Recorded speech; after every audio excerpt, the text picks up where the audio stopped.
Not infrequently, I'm asked the question about the impact of research on a doctor's CV or resume. Most often I'm asked, is it a problem if I don't have any or much research to add to my resume? So I'm going to answer this question for you in this video. Hello everyone, Dr. Anthony Llewellyn, the Career Doctor. I make videos to help explain the doctor job process in Australia and to help doctors just like you better manage their careers. So, in this video I'm going to cover the topic of research in a doctor job application. And by research I mean publications and other scientific-y stuff, not the other type of research which is doing research about the job, which is probably more important in the whole scheme of things. Yes, what I'm talking about is all those papers you have had accepted into the New England Journal of Medicine or Nature. Or am I?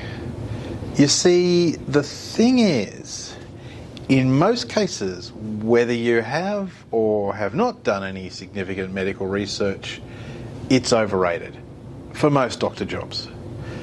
This is not to say that having some accomplishments in this area doesn't help candidates. It's just that it's not as significant as you might think, and there are definitely ways of compensating for a lack of research papers on your CV, which we'll go into at the end of the video.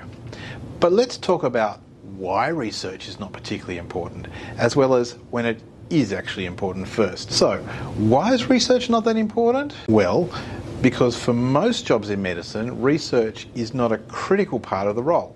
Sure, you need to be able to read and apply evidence-based medicine, but you don't need to have been the first author on a peer-reviewed publication to have this skill. Far more important, in most other cases, are all the other elements of the CAN-MEDS wheel, like being a medical expert and communicating well.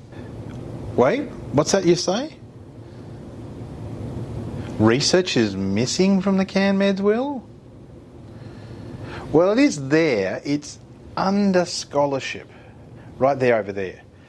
But it's part of the scholar role, a role which also includes your competency in learning what you need to learn, as well as being able to help other people learn, which are other capabilities that you can probably talk about on your resume that will compensate for a lack of pure research. For most candidates, particularly at the trainee level and even at the consultant level, I can reassure you that no research is not a deal breaker for most positions. In fact, there can be an opposite problem, which is having too many research papers listed. This can be a strong indicator to employees that you'll be distracted from your clinical role. So unless you're going for an academic post, which is one of the situations where research does matter quite a bit, then it's best to actually limit your research publications on your resume to maybe the top 6 or so that are particularly relevant to the job in the best journals and most recent, that sort of thing. And the other thing that you will notice with most resumes, at least the ones that are written correctly, is that research comes somewhere in the middle of your resume, which means it's mostly skimmed over.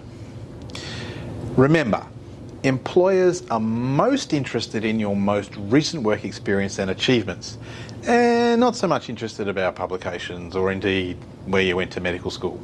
So, in summary, no research, not a major issue.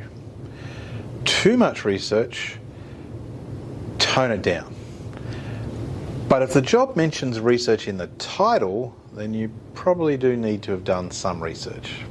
Now, if you've made it this way through the video, chances are you don't have a lot of research to write about, but you are still worried about not putting anything down under that heading on your resume, are you? So if that's you, good news. There are some things that you probably haven't thought about that could go on your CV or resume. Firstly, you don't actually have to call this heading research. There's no rule to say that it has to be that particular word. You could call it something more appropriate, like publications, or academic interests, or research and audit. You probably see where I'm going here. You can still convey a level of researchability by broadening your definition past being able to cite Vancouver references to other activities to things like being part of a research project but not being an author, which often occurs when you're involved in patient recruitment or data gathering or something like that. Or presenting papers at conferences, or writing up an audit project, or even something that you developed as part of a research unit in medical school but didn't get around to publishing. Publications can even stretch to things like writing manuals or blog posts. So that's a few tips on research in your doctor CV or resume. Stay tuned for more doctor jobs tips, and I'll see you in the next video.